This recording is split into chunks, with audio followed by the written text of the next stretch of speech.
Hello students, मैं हूं गौरव गोयल। तो आज हम देखते हैं फोटो इलेक्ट्रिक के बाद हमारा दूसरा टॉपिक है दैट इज ब्लैक बॉडी। ठीक है, ब्लैक बॉडी रेडिएशन।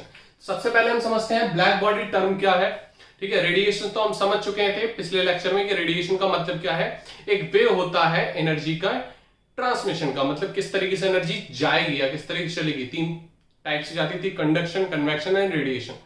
तो रेडिएशन हम समझ चुके थे जिसमें मीडियम की जरूरत नहीं होती है। हम ब्लैक बॉडी यहां पर टर्म हमको समझना है। देखो, ब्लैक बॉडी को हम समझेंगे कैसे, पहले इसको देख लेते हैं। एक मतलब ऐसी बॉडी मान लो जो परफेक्ट एब्जॉर्बर हो और परफेक्ट इमीटर हो, ये एक आइडियल बॉडी हम बोल सकते हैं। तो an ideal body is a perfect absorber and perfect emitter. When such body is heated it becomes red hot. अगर हमने कोई बॉडी ले ली, ठीक है, ये हमने बॉडी ले ली और हमने इसको क्या कर लिया, हीट किया। क्या किया, हीट। तो जब हम हीट करेंगे बहुत ज्यादा तो ये एक लाइट शो करने लगेगी, रेड हॉट टाइप की। ठीक है, रेड लाइट शो करने लगी। जब ये रेड हॉट हो जाएगा ये substance, then it emit red light as temperature increase. जैसे टेम्परेचर बढ़ेगा तो हमारा देखा होगा आपने, सूरज को सुबह सुबह जब निकलता है तो लाल दिखता है। जैसे ही वो ऊपर आने लगता है तो फिर उसका चेंज हो जाता है कलर। ये एक अलग प्रोसेस है, लेकिन हम थोड़ा सा ये मिलता जुलता है बोल सकते हो। तो थोड़ा सा ये फिजिक्स है। हम यहां पर अगर बोलें कि हमारी कोई बॉडी अगर हीट कर रही है तो यहां पर लाइट की वेवलेंथ चेंज हो रही है, वहां भी वेवलेंथ चेंज हो रही थी, यहां भी वेवलेंथ चेंज हो रही है, तो हमको उसका कलर अलग अलग दिख रहा है।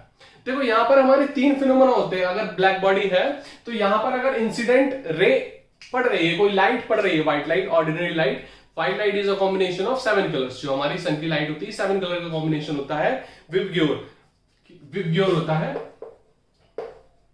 विबग्योर में क्या क्या हो गया, violet, indigo, blue, green, yellow, orange and red. अब यहां पर एक बहुत अच्छी चीज हमें देखने को मिलती है। यहां पर तीन फिनोमेना शो होते हैं ब्लैक बॉडी पे। जब ये लाइट इंसिडेंट करती है तो यहां पर सबसे पहले होता है रिफ्लेक्शन, ट्रांसमिशन और एब्जॉर्प्शन। तीन फिनोमेना होते हैं। रिफ्लेक्शन में लाइट हमारी रिफ्लेक्ट हो जाती है, कुछ लाइट चली जाती है आर पार, और कुछ लाइट एब्जॉर्ब कर लेती है वो बॉडी। अब अगर यहां पर जो लाइट हमको रिफ्लेक्ट हो रही है वही लाइट हमको उसी कलर का वो ऑब्जेक्ट हमको दिखता है। अगर हम बोल दें कि ये टी शर्ट हमारी ब्लू है तो ये आपको तभी दिख रही है क्योंकि ये जो टी शर्ट है ब्लू लाइट को क्या कर रही है, रिफ्लेक्ट कर रही है, और बाकी सारी लाइट को ये एब्जॉर्ब और ट्रांसमिशन कर रही है। बात क्लियर हो रही। तो जो ऑब्जेक्ट हमें जिस कलर का दिखता है वहां पर वो ऑब्जेक्ट उस कलर की लाइट को इमिट करता है, इसीलिए उस कलर का दिखता है। वो उस कलर का एक्चुअली में होता नहीं है। अगर हम बात करें यहां पर ट्रांसमिशन की, तो ट्रांसमिशन में लाइट चली जाएगी, इसका कोई दिक्कत नहीं है। हमें दो फिनोमेना यहां पर वेरी करते हैं जिसकी वजह से हमें चीजें पता चलती हैं। रिफ्लेक्शन के थ्रू हमें उसका बॉडी का चीज पता चल जाती है कि ये रिफ्लेक्ट कर रही है ये कलर की लाइट। एब्जॉर्प्शन में क्या होता है, जब कोई बॉडी एब्जॉर्ब करती है लाइट, अगर कोई बॉडी परफेक्ट एब्जॉर्बर है तो वहां पर ब्लैक कलर शो होता है। मतलब ब्लैक बॉडी जो होती है वो सारी की सारी वेवलेंथ ऑफ लाइट को एब्जॉर्ब कर लेती है। अगर हम बात करें, ये हमारे ब्लैक हेयर दिख रहे हैं, तो यहां पर ब्लैक हेयर इसलिए दिख रहे हैं क्योंकि ये सारी की सारी लाइट को क्या कर ले रहा है, एब्जॉर्ब कर ले रहा है। बात समझ आ रही। कोई लाइट ये एमिट नहीं, रिफ्लेक्ट नहीं कर रहा है। अगर ये रिफ्लेक्ट करता तो ये उस कलर का शो होने लगता। इतनी बात समझ में आ गई होगी आपको। ठीक है, तो ये चीज हमारी हमें तीन फिनोमेना यहां शो होते हैं। इसको एक बार और देख लेते हैं। An ideal black body is perfect absorber and perfect emitter. When such body heated it becomes red hot, emit red light, और जैसे टेम्परेचर हम बढ़ाएंगे इट्स कलर गेट चेंज्ड। ये हमारा कलर इसमें चेंज होने लगता है। अगर हम यहां पर ग्राफिकली देखें इसको, तो ग्राफिकली इसको देख लेते हैं, इसको नोट कर सकते हो। तो ग्राफिकली अगर हम देखें तो हमने जैसे ही बोला था कि जैसे ही हम टेम्परेचर बढ़ाते हैं, तो जैसे ही हमने टेम्परेचर बढ़ाया तो वो हमारे रेड से हमारा येलो शो होने लगेगा, ब्लू शो होने लगेगा। तो यहां पर हम ये देख सकते हैं कि जैसे हमने बात की थी विबग्योर की, ठीक है, तो जैसे हमने टेम्परेचर बढ़ाया, पहले इसने शो किया रेड, ये हमारी सबसे ज्यादा वेवलेंथ की लाइट है। जैसे ये टेम्परेचर हमने बढ़ाया तो ये यहां शिफ्ट होने लगता है। कहां पर, इस तरफ को। तो जैसे हम जब टेम्परेचर बढ़ाएंगे तो ये लेफ्ट हैंड साइड, मतलब यहां पे इनकी वेवलेंथ कम होने लगती है। तो हम ये समझ सकते हैं जैसे हम किसी बॉडी को गर्म करते हैं तो उसकी वेवलेंथ जो है वो छोटी होने लगती है, फ्रीक्वेंसी ज्यादा होने लगती है। तो हम यहां पर ये ग्राफिकली देख सकते हैं कि अगर हमने बोल दिया कि ये टेम्परेचर T1 है, T2 है, तो इंटेंसिटी बढ़ी, ठीक है। तो यहां पर देखो वेरिएशन हो रहा है, वेवलेंथ हमारी देखो अलग अलग हो रही है, अलग अलग शो कर रही है वेवलेंथ, ठीक है। तो इस तरीके से हम देख सकते हैं, यहां पर हम ये बोल रहे हैं, इसको ऐसे कर लो, ये तो यहां पर ये अलग शो हो रही है वेवलेंथ, यहां पर अलग शो हो रही है। तो जब वेवलेंथ अलग अलग हो गई, ये इसकी अलग वेवलेंथ है, इसकी अलग वेवलेंथ है, हम इसको इस तरीके से देख सकते हैं, ये हमारी एक छोटी वेवलेंथ हो गई और एक हमारी ये हमारी एक बड़ी वेवलेंथ हो गई, ठीक है। तो ये हमने T1 टेम्परेचर ले लिया और ये हमारा T2 टेम्परेचर की हो गई। तो ऑब्वियस जब हम T2 टेम्परेचर कर रहे हैं मतलब T2 ज्यादा है, यहां पर हम ग्राफिकली से देख सकते हैं, मतलब जिसकी वेवलेंथ कम है उसका टेम्परेचर ज्यादा है। यहां पर हम इस चीज से देख सकते हैं, अगर हम T1 T2 की बात करें तो यहां पर T1 क्या है, T2 से ज्यादा है। क्लियर। तो इस तरीके से हम देख सकते हैं ब्लैक बॉडी में ग्राफिकली, ठीक है। अगर हम यहां पर बात करें, हमें यहां पर देखना होता है एब्जॉर्प्शन कोफिशिएंट, मतलब जो हमने आपको बताया था कि कोई हमारी लाइट है तो कितनी वो ब्लैक बॉडी एब्जॉर्ब कर रही है, ठीक है। तो अगर हम बात करें यहां पर ये बॉडी है जैसे, तो यहां पर ये 3 फिनोमेना शो करती है, कोई ब्लैक बॉडी है और ये 3 फिनोमेना शो करती है जब व्हाइट लाइट इस पे इंसिडेंट होती है। पहला एब्जॉर्प्शन, रिफ्लेक्शन एंड ट्रांसमिशन। तो हमें यहां पर एब्जॉर्प्शन कोफिशिएंट निकालना है। अगर कोई बॉडी, कोई ब्लैक बॉडी अगर पूरी की पूरी लाइट एब्जॉर्ब कर रही है तो ये एक परफेक्ट ब्लैक बॉडी कहलाएगी, ठीक है। तो हमें यहां पर देखना है कितने परसेंट वो एब्जॉर्ब करती है। तो वो कैसे निकालेंगे एब्जॉर्प्शन कोफिशिएंट, हम कैसे निकालेंगे एब्जॉर्प्शन कोफिशिएंट, हमने मान लिया A, तो A बराबर क्या हो जाएगा, एब्जॉर्ब लाइट, हम बोल देंगे एब्जॉर्ब्ड लाइट और टोटल लाइट जो इंसिडेंट, टोटल इंसिडेंट लाइट। तो हम इस तरीके से निकाल सकते हैं, मतलब कितनी एब्जॉर्ब हुई अपॉन टोटल। तो इससे हम निकाल सकते हैं, वो कितना भी हो सकता है, वो 20% भी आ सकता है, वो 30% भी आ सकता है, वो 40% भी आ सकता है। अगर 98-99% आ गया तो समझो वो काफी परफेक्शन, वो एक आइडियलिटी की उसमें जा रही है। क्लियर। एक साइंटिस्टों ने एक ब्लैक बॉडी बनाई थी, तो उसको एक बार हम देख लेते हैं वो किस तरीके से होगी। देखो कुछ इस तरीके से उन्होंने बनाया था कि ये हमारी इस तरीके से थी, ये ऐसी कुछ थी, ठीक है। तो यहां पर अगर ये लाइट जा रही है, इंसिडेंट हो रही है, तो ये अंदर ही रिफ्लेक्ट होने लगती थी, कुछ TIR टाइप का शो होने लगती थी, ठीक है। तो मतलब ये पूरी की पूरी एब्जॉर्बर है, मतलब बाहर निकाल ही नहीं रही, मतलब ये दिखेगी पूरी की पूरी ब्लैक, ये पूरी की पूरी क्या दिखेगी, ब्लैक, मतलब अंदर TIR हो रहा है, अंदर यहां पर मतलब एब्जॉर्ब हो रही है पूरी, ये निकल बिल्कुल नहीं रही है। क्लियर। तो इस तरीके से हम देख सकते हैं ये एक हमारी क्या है, ब्लैक बॉडी। हम एक कार्बन ब्लैक होता है, तो कार्बन ब्लैक हमारा कुछ 96-97% हमारा ब्लैक बॉडी में आता है, 96% ये ब्लैक होता है, 96% एब्जॉर्ब कर लेता है लाइट को। तो हम उतना ही ब्लैक बोलेंगे जितनी ब्लैक हमारी वो जितना वो एब्जॉर्ब कर रहा है वो उतना ही ब्लैक कहलाएगा। अगर वो परफेक्ट 100% एब्जॉर्ब कर रहा है तो ये परफेक्ट ब्लैक कहलाएगा।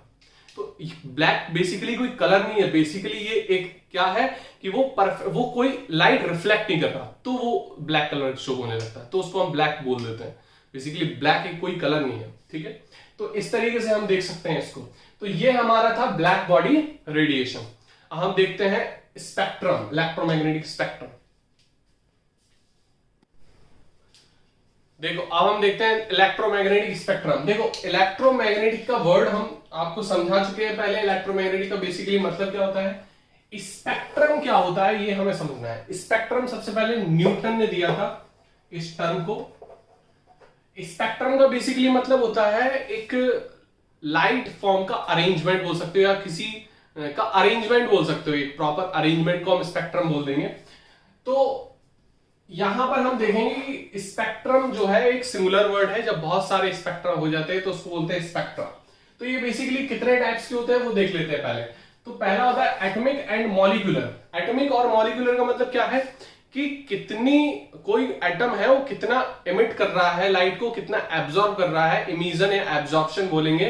तो अगर एटम में हो रहा है वो उसको बोलते हैं क्या, एटॉमिक स्पेक्ट्रा। अगर हम बात करें मॉलिक्यूलर स्पेक्ट्रा की तो ये हमारा हो जाएगा जो मॉलिक्यूल एब्जॉर्ब और इमिशन करते हैं, तो उसको बोलते हैं मॉलिक्यूलर स्पेक्ट्रा। देखो हम स्पेक्ट्रा को हम नेचुरली देख सकते हैं कि जैसे रेनबो बनता है तो अलग अलग कलर का बनता है पूरा, है ना। विबग्योर अभी हमने बात की थी तो पूरा एक ये अरेंजमेंट बन गया, तो एक कंटिन्यूअस फॉर्म में बन गया, तो ये कंटिन्यूअस स्पेक्ट्रम भी बोल सकते हैं इसको, ठीक है। और मॉलिक्यूल में बन रहा है वाटर मॉलिक्यूल में, तो ये मॉलिक्यूलर स्पेक्ट्रा भी हो गया, ठीक है। इस तरीके से हम इसको देख सकते हैं। लाइन स्पेक्ट्रा ये हमारा एक प्रॉपर लाइन में जाता है तो लाइन स्पेक्ट्रा भी बोल सकते हैं इसको। तो यहां पर अगर लाइन में आ रहा है तो लाइन स्पेक्ट्रा, कोई बॉन्ड फॉर्म में बन रहा है तो उसको बॉन्ड स्पेक्ट्रा बोलते हैं। एब्जॉर्प्शन स्पेक्ट्रा, अगर कोई लाइट कितनी एब्जॉर्ब कर रही है उसका अगर स्पेक्ट्रम देखें तो बोलता है एब्जॉर्प्शन स्पेक्ट्रम। अगर लाइट कितनी एब्जॉर्प्शन के बाद जो जितनी बच रही है दैट इज इमिशन, तो वो हम इमिशन स्पेक्ट्रम बोल देंगे। इसी तरीके से अगर कंटिन्यूअस फॉर्म में स्पेक्ट्रम बन रही है ना, जैसे विबग्योर एक, फिर पहले violet, indigo, blue, green, yellow, पूरा रेड, 7 कलर का कॉम्बिनेशन दिखता है कंटिन्यू फॉर्म में, एक भी कलर मिसिंग नहीं होता बीच में।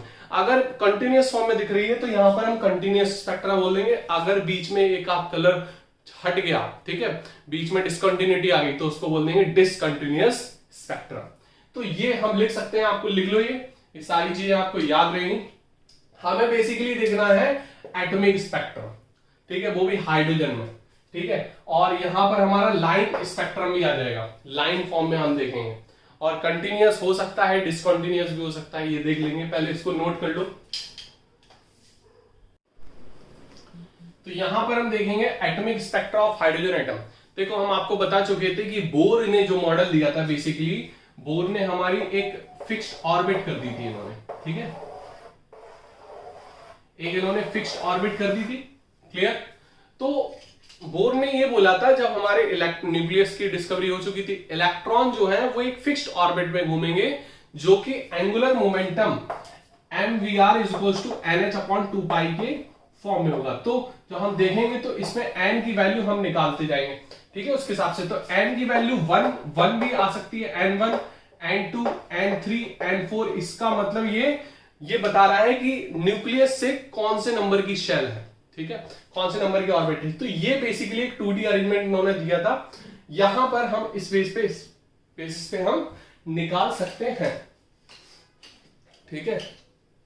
तो हमें यहां आपको समझाना क्या है, बेसिकली हमें आपको समझाना है स्पेक्ट्रम। तो अगर हमने हाइड्रोजन यहां पर ले लिया, हाइड्रोजन एटम ले लिया, तो हाइड्रोजन एटम में एक इलेक्ट्रॉन एक प्रोटॉन होता है, एक सिंपल एटम है, लिख सकते हो जो हम बोल रहे हैं वो लिख सकते हो नोट्स में। तो एक हाइड्रोजन एक सिंपलेस्ट एटम है, ठीक है, हमने यहां पर हाइड्रोजन एटम लिया, बीटेक हाइड्रोजन एटम। तो यहां पर अब आपको पता है ये होनी चाहिए कि एक एटम की इनफाइनाइट ऑर्बिट्स होती है, इनफाइनाइट शेल्स होती हैं। जब वो एक्साइट करेगा वो आगे एनर्जी लेवल पे जाता जाएगा, एनर्जी लेवल बोलते हैं उसको, सेल को, ठीक है। तो हम इसमें इस तरीके से देखेंगे कि जैसे हम बात करें यहां पर, ये जो हमारे, हम इसको इस तरीके से देख लेते हैं, ठीक है। देखो ये, तो ये n1, n2, n3, n4, n5, n6 तक देख लेते हैं, ठीक है। ये हमारी सारी शेल्स हैं, शेल्स को हमने इस फॉर्म में बना लिया। तो n1 हमारी जो कहलाती है वो कहलाती है लाइमन सीरीज, ठीक है। ये सेकंड वाली हमारी कहलाती है बामर सीरीज, लाइमन बामर, ठीक है। ये हमारी कहलाती है पास्चल, थर्ड वाली, ठीक है। इसको बोलते हैं ब्रैकेट, फोर्थ वाली को। फिर बोलते हैं फंड, PFUND, P साइलेंट है। फिर बोलते हैं हम हम्फ्रीज। ये हमारी अलग अलग सीरीज है, इनको अलग अलग साइंटिस्टों ने देखा था, इसको ऑब्जर्व किया था। तो अगर हम बात करें यहां पर जो लाइमन सीरीज है, यहां पर लिख सकते हो जो लाइमन सीरीज है, ठीक है, यहां पर लिख सकते हो, ये शो हो रहा होगा साइड का, ठीक है। तो यहां पर देख लो, अगर हम लाइमन सीरीज की बात करें, लाइमन सीरीज, ठीक है, दूसरी कौन सी है, बामर सीरीज,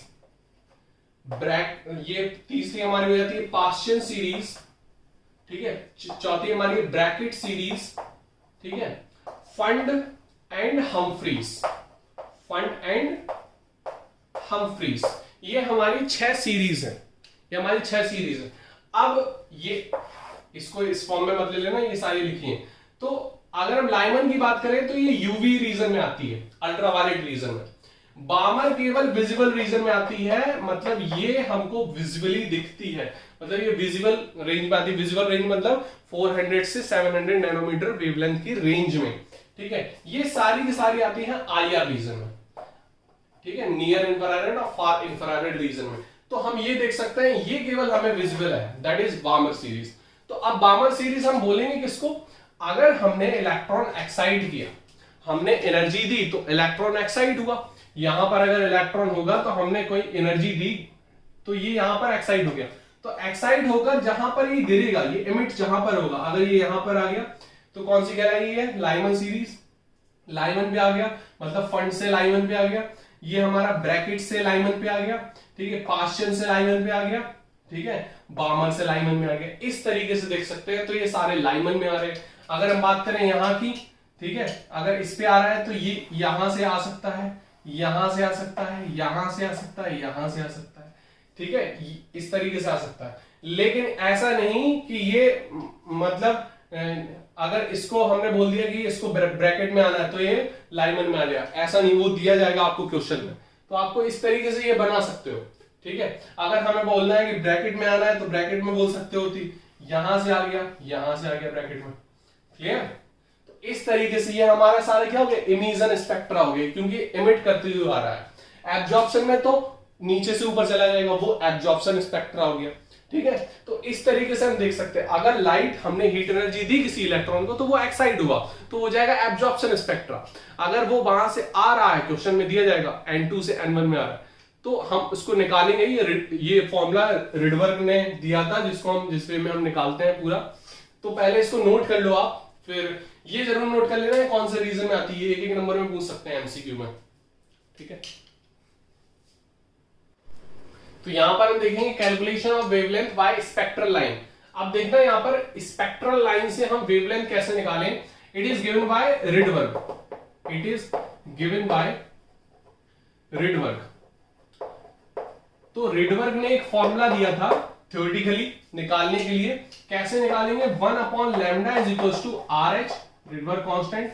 यहां पर आ जाएगा 1/n1 का स्क्वायर माइनस 1/n2 का स्क्वायर, ठीक है, 1/n2 का स्क्वायर। ये हमारा फॉर्मूला आ जाएगा। अब इस फॉर्मूले से हम निकाल सकते हैं। कैसे निकाल सकते हैं, जैसे हमने बोल दिया कि यहां पर ये N1, N2, N3, N4, N5 ये हमारा आ गया, ठीक है। तो हमने बोल दिया N5 से N1 में आना है, ठीक है। तो यहां पर हम देख सकते हैं 1/λ is equal to RH। RH की यहां पर वैल्यू क्या है, 109,677 सेंटीमीटर इनवर्स। इसकी यूनिट क्या है, ये कांस्टेंट है, ये निकाला गया था तो ये पूरा पूरा कांस्टेंट है। तो हम कैसे निकाल सकते हैं, RH हो गया, ये हमारा कांस्टेंट है, 1/n1 माइनस 1/n2 स्क्वायर रखना है आपको, ठीक है। तो n1 हमारा ये हो गया, ठीक है, n2 क्या हो गया 5, तो ये हमारा 1 का स्क्वायर माइनस 5 का स्क्वायर, ठीक है, क्लियर, ये दिख रहा होगा आपको, ठीक है। तो यहां पर अगर हम इसको निकालें तो 1/λ इज इक्वल टू क्या हो जाएगा RH, और यहां पर क्या हो जाएगा 24/25। क्यों, क्योंकि ये 5 का स्क्वायर हो जाएगा तो एलसीएम 25 माइनस 1 24। तो ये हमारा आंसर हो जाएगा। RH की वैल्यू करके हम लैम्डा निकाल सकते हैं, क्लियर। अब यहां पर जो 1/λ है ये आपको पता है वेव नंबर भी होता है, तो वेव नंबर भी निकाल सकते हैं इसको, ये पूरा वेव नंबर भी हो गया। तो इस तरीके से हम चीज निकाल सकते हैं यहां पर, क्लियर। तो ये आप नोट कर सकते हो, ऐसे ही हम क्वेश्चंस देंगे और फिर हम इसको देख लेंगे। अगर यहां पर हम एक और क्वेश्चन देख लेते हैं कि कैसे, अगर हम एक क्वेश्चन और देख लें, जैसे ये N1 है, N2 है, N3 है, N4 है और ये N5 है, ठीक है। हमने बोल दिया ये यहां से यहां जा रहा है, मतलब N1 से N4 में। अब एक बात याद रखना है, जो हमने अभी फॉर्मूला बताया 1/λ is equal to RH 1/n1 का स्क्वायर माइनस 1/n2 का स्क्वायर, अब एक चीज देखना है यहां पर, इस फॉर्मूले में ये तो हमारा कांस्टेंट हो गया 109677 सेंटीमीटर इनवर्स, ये हमारा होगी वेवलेंथ लैम्डा, ये सारी चीज नोट कर लेना, ये लैम्डा। अब ये हमारा हो गया वेव नंबर, इसको बोलते हैं वेव नंबर, ठीक है, वेव नंबर। अब n1 क्या होगी और n2 क्या होगा, ये कैसे पता करेंगे, ये हमारी लोअर एनर्जी शेल है, लोअर एनर्जी ऑर्बिट भी बोल सकते हो शेल, ठीक है, ये हाई एनर्जी शेल। अब कोई कंफ्यूजन नहीं है, ठीक है। तो अब हमने बोल दिया हाई एनर्जी है लो एनर्जी, तो n1 हमारा क्या हो जाएगा, n1 यहां पर 1 ही होगा क्योंकि लोअर एनर्जी में क्या है 1, ठीक है, और हाई एनर्जी में क्या है यहां पर n4। तो हम कैसे निकाल सकते हैं, ठीक है, इसको हटा दे रहे हैं, इसको नोट कर सकते हो फिगर को। तो यहां पर देखो,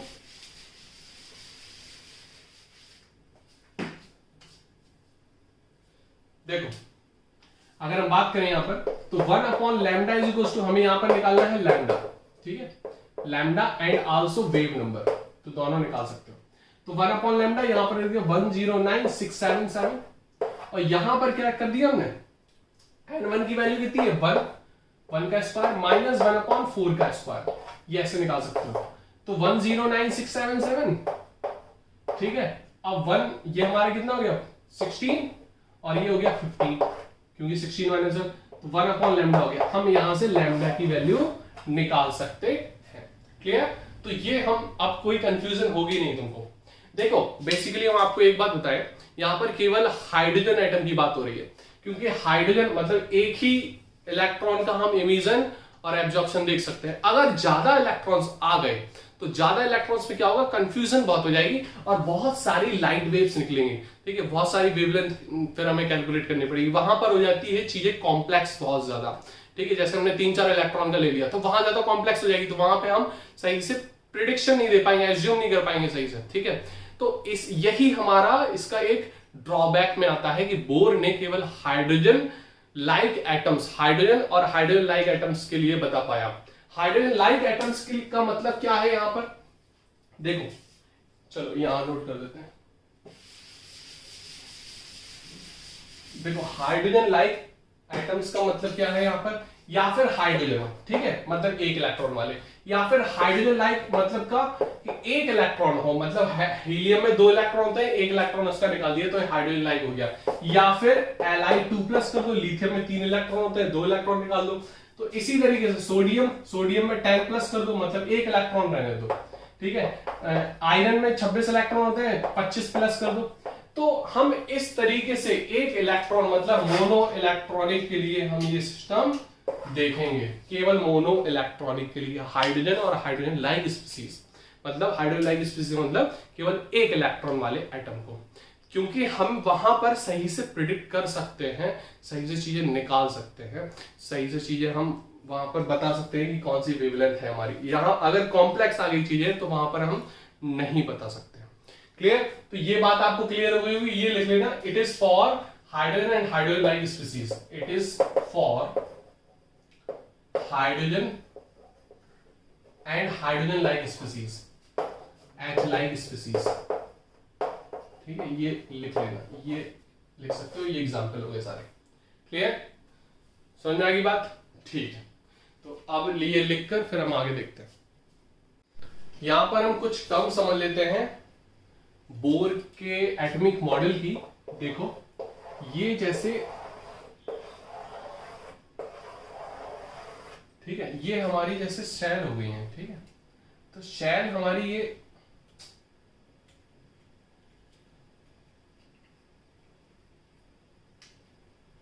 ये N1, N2, N3 और ये N4, ठीक है। अब देखना यहां पर इनफाइनाइट शेल्स हो सकती है, ठीक है, तो N1, N2, N3, N4, N5 कहीं हो सकती है। तो ये अल्फाबेटिकली में कैसे लिख सकते हैं, KLMNO, ये हमारी हो जाती हैं शेल्स और ऑर्बिट बोल सकते हो। इनके अंदर होती हैं सब शेल्स, इनके अंदर होती है सब शेल्स। तो K में केवल S सब शेल होती है, S, इसमें SP, इसमें SPD, इसमें SPDF, SPDFG, ठीक है, ये हमारी होती हैं। S का मतलब होता है शार्प, P का मतलब प्रिंसिपल, D का मतलब डिफ्यूज, F का मतलब फंडामेंटल, G अभी तक यूज हुई थी तो अभी इसका नाम नहीं बता सकते। ये चारों नाम हमारे लिख सकते हो, ये सारी चीजें, sharp, principal, diffuse and fundamental. अब ये हमारी कहलाती है सब शेल्स। क्या कहलाती है? सब शेल्स। सेल्स के अंदर क्या होती है? सब शेल्स। अब सब शेल्स के अंदर होती हैं यहां पर क्या? ऑर्बिटल। क्या होते हैं? ऑर्बिटल। तो ऑर्बिटल एस में केवल एक ऑर्बिटल होती है, पी में 3 होती हैं, डी में क्या होती है? 5 ऑर्बिटल होती हैं, ठीक है, और एफ में 7 ऑर्बिटल्स होती हैं।